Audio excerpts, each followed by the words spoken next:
Hello, and welcome to Preparing to Survive and Thrive Homesteading channel with Charlie B. So, what are we working on today? Hang on, I'll tell you in just a minute.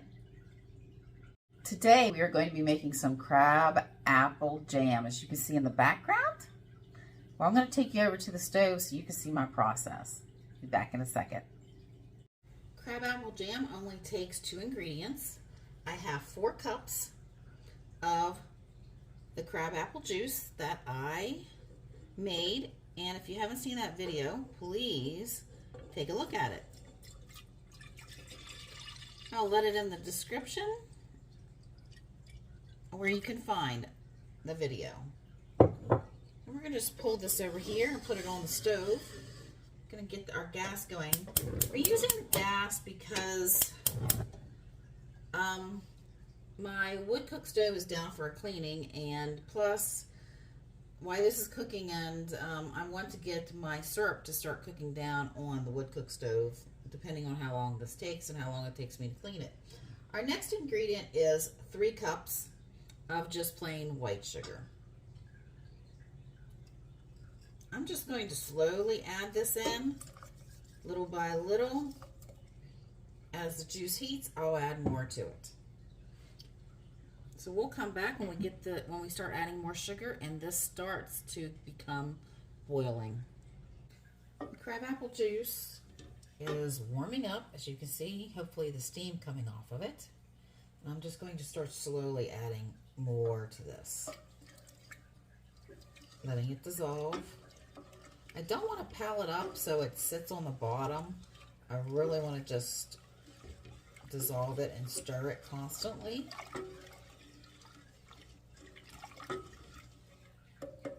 Now if it sounds grainy on the bottom, I'm going to just stir it more and then just start adding a little bit more to it.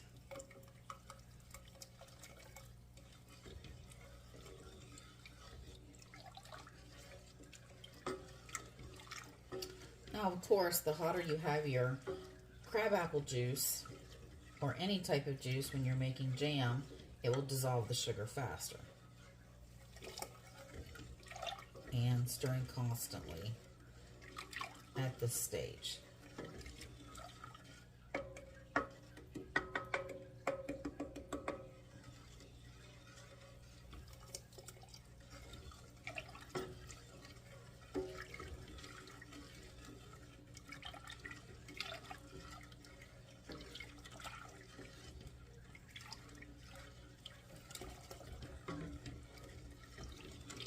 I will be putting this jam jelly in 4-ounce jars, and that way, even though this is a small batch, I'll have some that I can actually give away if somebody wants to try it.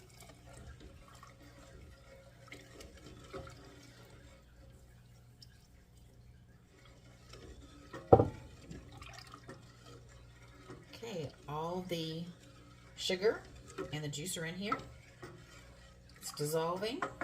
Actually, it sounds like it's already all dissolved, and I'm just going to let this cook until it comes to a boil. And I'll be probably boiling it for about 10 minutes, but we will actually see when we check to see how well it's going to gel.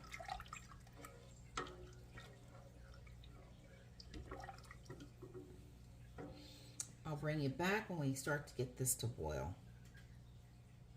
We have our crab apple and sugar mixture coming to a boil, and we are going to set our timer for 10 minutes, and then we will come back and check to see how much it has gelled.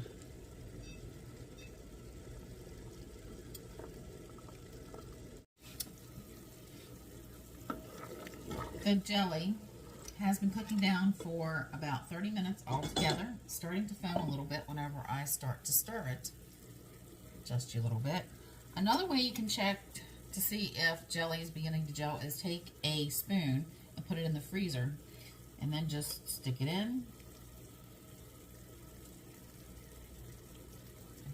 It's starting to get thicker. But you'd want to see a string kind of running off them together, like the 2 little drops. So we're gonna let this go for at least another 10 minutes and we'll be back.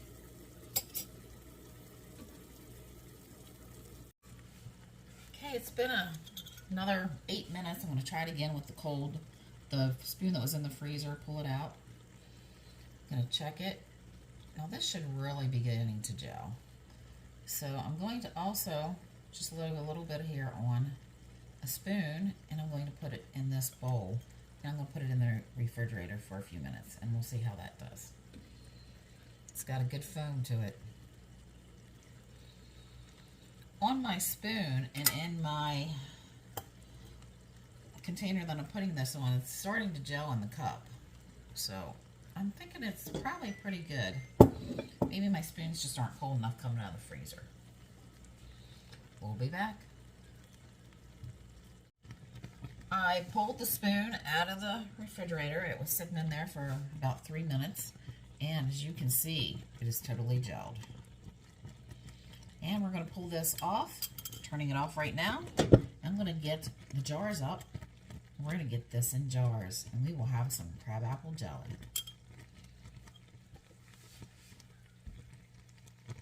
Since this is a small batch, I'm going to be using 4-ounce jars. And I washed them in hot soapy bleach water and then stuck them in hot water to sit until I was ready to use them, and with a little touch of bleach. I'm not sure how much this batch is going to make, but we're going to find out.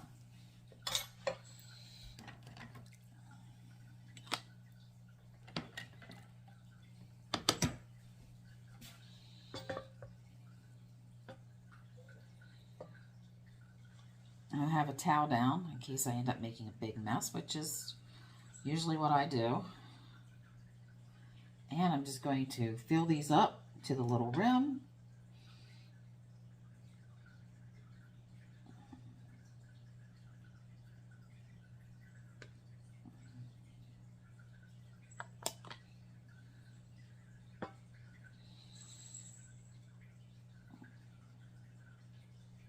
I am making a big mess, as usual. Definitely going to be having to wipe these guys off with a vinegar rag in order to get it off the jar top.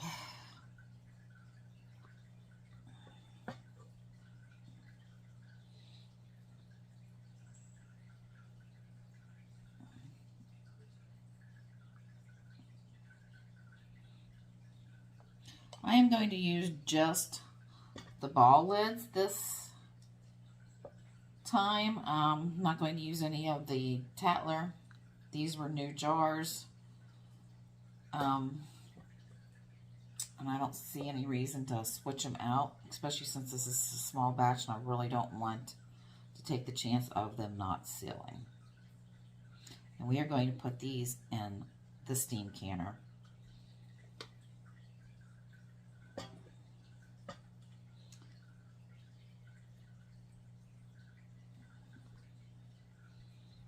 Okay, I'm going to go ahead and finish this up.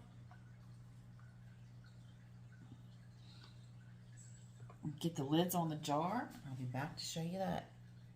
I've got my paper towel with some vinegar on it, and how I clean these off, I just take the paper towel around the rims. This is a very hot jar. Make sure it's clean all the way around.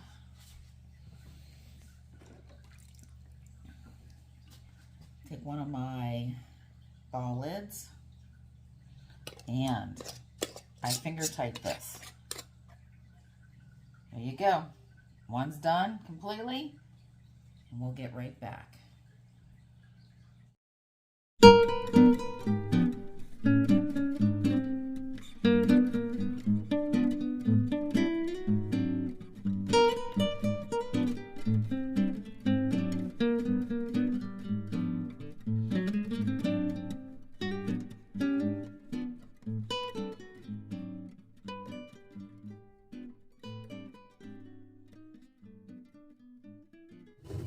And our steam canner is up to steam pressure. I guess that's what it's called. I still haven't figured out exactly what it's called, but there you have it. We are in the dark green. And yes, those blurry things is the steam coming up and hitting us. Since that's up that, I will start to turn it down, the fire down underneath of it. But watch it so I don't have to worry about it. I have set the timer for 10 minutes. And we are good. Be back. This has been going for 10 minutes. And I'm turning off the heat. And now I have to let it set for 5 minutes with the lid on it. This is part of the cooking process. You see my little guy there in the corner? That is Leo, my cross-eyed lion. Leo. Hey, baby, what you doing? Oh, he's coming to me. I gotta pet him. We'll be back. Ta-da! Yeah, so I ended up with 8 half pints. These are 4-ounce jars. And we're going to do a taste test. Everything's sealed, and I'll be tasting this. I cannot wait. I already know it's good, so here we go. Okay, so we're going to do a taste test. Take off my seal. I also will wash up these jars and make them prettier and take the rings off before I store them. Now, I want to show you something. This little guy takes the lids off without denting them or anything else. So if there was a situation where I could not get lids anymore, I do save these. I can go through the best and use them and hope and pray that they would seal, but I don't know if they will. Hopefully they will. And I also have my Tatler ones that if worse came to worse that I could use them. Now this is from Cookwise. I got it off of Amazon. I don't remember how much it was, but yeah, it was amazing. I'm going to go ahead and pop this little guy. There you go. Ah, it gelled perfectly.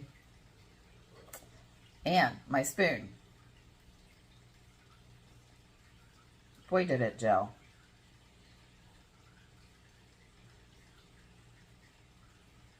I'm going to just taste this.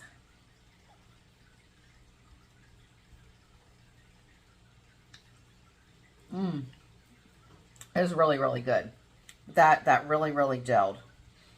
I don't think I'm going to use the one method of just putting my spoons in the freezer to see if they get cold enough, because that did not seem to work. I really feel that I should have been able to pull this out instead of in there for 40 minutes. I think it should have been done within like 20. That's just my opinion. But take what I say with a grain of salt, because do what's works best for you and don't worry about what anybody else is doing. So, also, remember, I had to cook down the crabapple juice before I could make my jam. So please be on the lookout for another video of syrup. But if you haven't seen my how to make my crabapple juice, I'll leave you a link so you can check that out. Okay, so remember, if you like my content, please like, share, and subscribe. Charlie B signing out.